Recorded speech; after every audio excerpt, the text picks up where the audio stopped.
जी हाँ, root two irrational होता है, रैशनल नहीं होता। इस वीडियो के अंदर मैं यही साबित करने वाला हूँ how root two is irrational.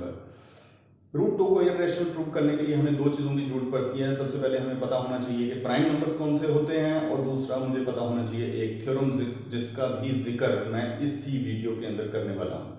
तो सबसे पहले देख लेते हैं को प्राइम नंबर्स कौन से होते हैं। तो को प्राइम नंबर्स ऐसे नंबर्स को बोला जाता है जिनका कोई भी कॉमन फैक्टर नहीं होता। मान लो हमारे पास दो नंबर्स हैं 21 22। मैं देखना चाहता हूं कि ये वो प्राइम है या नहीं है, तो मुझे इसके फैक्टर से पता लगेगा। तो इनके फैक्टर निकाल लेते हैं। फैक्टर ऑफ 21 वो है 1 3 7 and 21। These are the factor of 21। Similarly factor of 22 which is 1 2 11 and 22. Now you can see very clearly there is no other factor in common other than 1।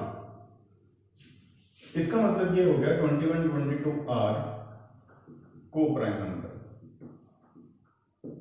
अब हमें देखना है कि वो नंबर्स के बारे में बात कर लेते हैं जो को प्राइम नहीं होते। मैं एक दूसरा एग्जांपल ले रहा हूं, जैसे 21 और 14 ले लेते हैं। चलो, तो फैक्टर ऑफ 21 देखने हैं, that is already written here. तो फैक्टर ऑफ 14 कितने होंगे? This is equal to 1 2 7 and 14। Now you can see very clearly that the 7 is a common factor other than 1। तो जिसका भी कॉमन फैक्टर आ गया, तो इन दोनों नंबर्स का एक कॉमन फैक्टर आ गया, इसका मतलब दीज आर नॉट को प्राइम नंबर्स। एक तो ये चीज पता होनी चाहिए। दूसरी हमारे पास एक थ्योरम है जिसके बारे में जिक्र करते हैं। If P divides a square, if P divides a square, what is P? P stands for the prime number and A stands for an integer. This implies that P divides A। अगर P A square को divide करता है, मतलब कोई भी prime number किसी number के square को डिवाइड करा रहा है, तो वो विदाउट स्क्वायर भी उसी को डिवाइड कराएगा। This is very important theorem. एक एग्जांपल ले लेते हैं कि मान लो हमारे पास है प्राइम नंबर कोई भी 3 है, ठीक है, और 3 डिवाइड्स करता है हमें 81 को। हालांकि 81 को मैं 9 का स्क्वायर भी लिख सकता हूं, तो क्या ये 3 9 को नहीं डिवाइड कर रहा? जी हाँ, ये बिल्कुल डिवाइड कर रहा है। ठीक है, तो इसके बारे में तुम्हें पता होना चाहिए। एक दूसरा एग्जांपल भी ले लेते हैं कि मान लो 5 डिवाइड्स 100, ठीक है, और 100 को मैं ये 10 का स्क्वायर भी लिख सकता हूँ। 5 डिवाइड्स 100, तो this implies that 5 divides 10, 5 divides 10। तो ये पता होना चाहिए। दोनों थ्योरम से हम ये प्रूव कर सकते हैं कि रूट टू इरेशनल होता है। कैसे होता है? गेम अब स्टार्ट हो रही है। तो हम ये मान के चलते हैं कि let root two is rational. हम कह रहे हैं कि इरेशनल नहीं है, ये रैशनल है। और तुम्हें पता है कि कोई भी नंबर जो रैशनल होता है that is of the form of P upon Q. तो इसका मतलब ये हुआ कि मैं रूट टू को लिख सकता हूं this is P upon Q. P और क्यू दोनों इंटीजर्स हैं, और क्यू जो है वो 0 के इक्वल नहीं होना चाहिए। हम ये कहते हैं कि P and Q, let P and Q have common factor. Common factor, मान लो इनका हमारे पास कोई कॉमन फैक्टर है। जैसे मान लो मैंने बताया था कि 21 और 14 का एक कॉमन फैक्टर है। देखो, रेशो में तो हम इसे ले सकते हैं, पर हम ये कैसे दावा कर सकते हैं कि इनका कोई कॉमन फैक्टर नहीं है? पर मैंने मान लिया कि अगर इनका कोई कॉमन फैक्टर है तो क्या करेंगे, उस कॉमन फैक्टर से हम डिवाइड कर देंगे। जैसे अगर मान लो इनका कोई कॉमन फैक्टर है, तो मैंने यहाँ पे इसको 21 डिवाइडेड बाय जब मैं 14 कर दूंगा, तो 7 इनका कॉमन फैक्टर है तो 7 से डिवाइड हो जाएगा। 7 7 2 जा 14, 7 3 जा 21, तो मेरे पास ये आ जाएगा 3/2। तो ये जो 3/2 आ गया है, अब देखो 3 और 2 ये आपस में को प्राइम नंबर्स हैं। तो जो भी हमारे पास कोई कॉमन फैक्टर है, तो मेरा काम ये है कि divide by the common factor, divide by common factor. तो कॉमन फैक्टर से डिवाइड कराने के बाद मेरे पास ये आ गया √2 is equal to a upon b, और यहां से मैं लिखूंगा where a and b are coprime, where a and b are coprime. क्योंकि जब हमने रैशनल नंबर में लिखा था तो कोई जरूरी नहीं है कि को प्राइम हो ही, पर अगर था कोई कॉमन फैक्टर तो हमने डिवाइड मार के उसको डिवाइड करवा के इसको हमने को प्राइम में लिख लिया। ओके, उसके बाद हमने यहां से स्क्वायरिंग करनी है।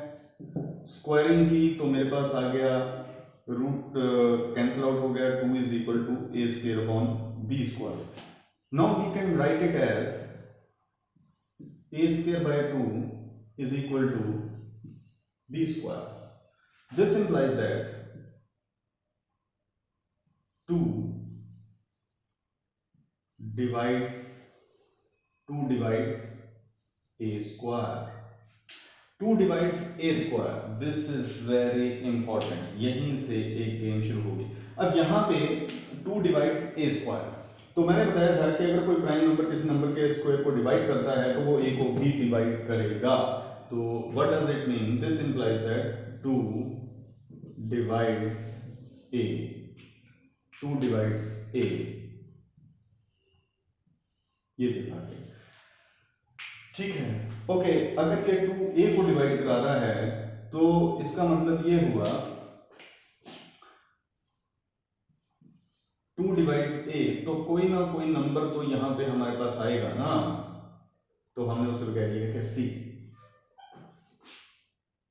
तो ये हो गया मेरे पास, यहां पे मैंने कह दिया कि कोई इंटीजर है, you can say this is the an integer. तो what does it mean? This implies that a is equal to 2c, a is equal to 2c, और यहां से मैं a की वैल्यू पुट कर दूंगा। तो चलो इसकी स्क्वायरिंग कर लेते हैं पहले। यहां से अगर मैंने यहां से स्क्वायरिंग कर दी, then this will be a square is equal to 4c square। अब यहाँ से a square की वैल्यू, मैं यहाँ से a square की वैल्यू निकाल लेता हूँ। a square is equal to 2b square, और इसको कह दिया मैंने दिस इज क्वेश्चन नंबर 1। ठीक है, और मैंने यहाँ पे ये वैल्यू पुट कर दी है इसकी a square की। देखना जरा, यहाँ पे आ जाते हैं। तो a square की वैल्यू है मेरे पास यहाँ पे 2b square is equal to ये आ गया 4c स्क्वायर, और यहाँ पे आ गया b square is equal to 2c square. This can be written as b square by 2 is equal to c square. This implies that 2 divides b square, and by this theorem we can write it 2 divides b. Now this is very important, 2 divides b. Now you can see very clearly that 2 divides a and 2 divides b। इसका मतलब क्या होगा कि a और b का एक common factor आ गया 2। अगर a और b का कोई कॉमन फैक्टर 2 आ गया तो मुझे बताओ क्या ये को प्राइम रहे? जो आप कह रहे हो कि दिस इज द को प्राइम, नहीं रहे, क्योंकि आपने दिखा दिया कि 2 जो है वो इनका एक कॉमन फैक्टर है। तो कॉमन फैक्टर है तो फिर ये को प्राइम नहीं हो सकते, फिर आप तो कह रहे हो कि ये को प्राइम है। इसका मतलब ये कंट्राडिक्शन पैदा हो गई। This is the contradiction.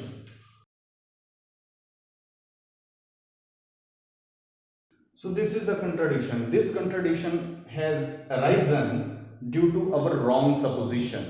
हमने सपोज क्या किया था? हमने सपोज किया था कि that √2 is rational. This is the contradiction. This contradiction is due to our wrong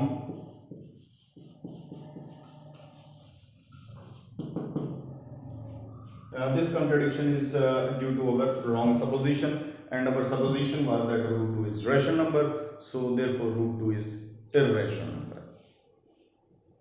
Thanks for watching.